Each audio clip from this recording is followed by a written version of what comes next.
We know cigarette smoking, one of the leading causes of preventable deaths in the U.S., accounting for close to 500,000 deaths every year. So when it comes to inventive ideas to get people to stop smoking, we always listen. But what about this one? A marketing firm in Japan has started offering extra holidays to non-smoking employees to offset the frequent 15-minute smoking breaks by its smoking employees. In fact, they're offering up to 6 extra days of vacation to all of its 120 staff members who don't smoke. 2/3 of them don't smoke. 2/3 of them don't and then, of smoke. course, if the other third chose to quit smoking, they would get these extra days.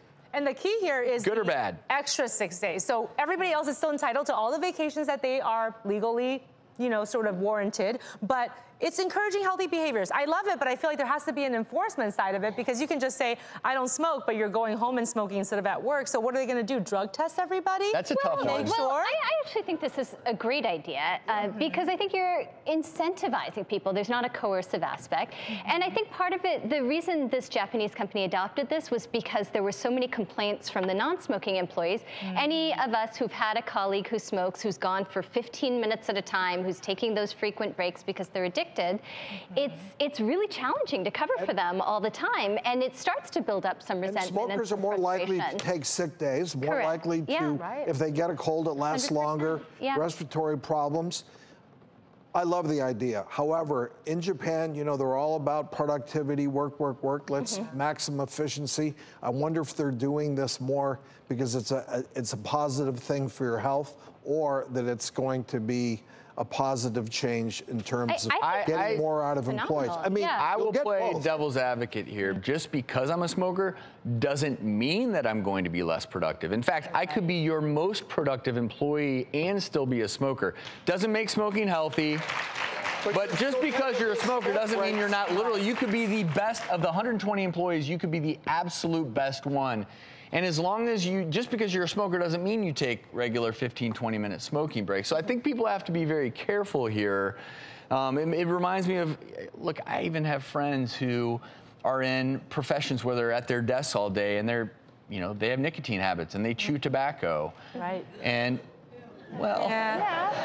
But I guess if you're addicted, but it doesn't necessarily imply poor productivity. So I think you have to be a little bit careful, though. To me, it would seem just reward your employees for being productive and reward them for being healthier. And incentives are great, but just saying carte blanche, if you smoke, sorry, because it is inevitably a bit of a penalty. You get 6 fewer holidays if you smoke. It's a bit of a penalty. I think so, but I think putting it a little bit more in context in Japan, apparently the rate of smoking is almost 22%.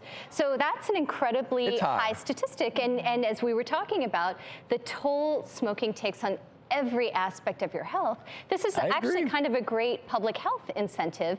And so I think if apparently at this company where 2/3 of the people, so 80 of them were non-smokers, 40 were smokers, 4 have already quit since this policy was implemented. Which is a good thing. So that's 10% right there with something that's, more of a reward than a stick.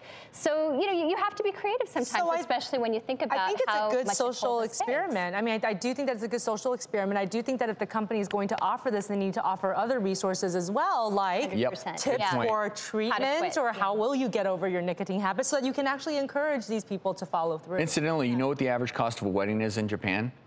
No idea. Neither do I.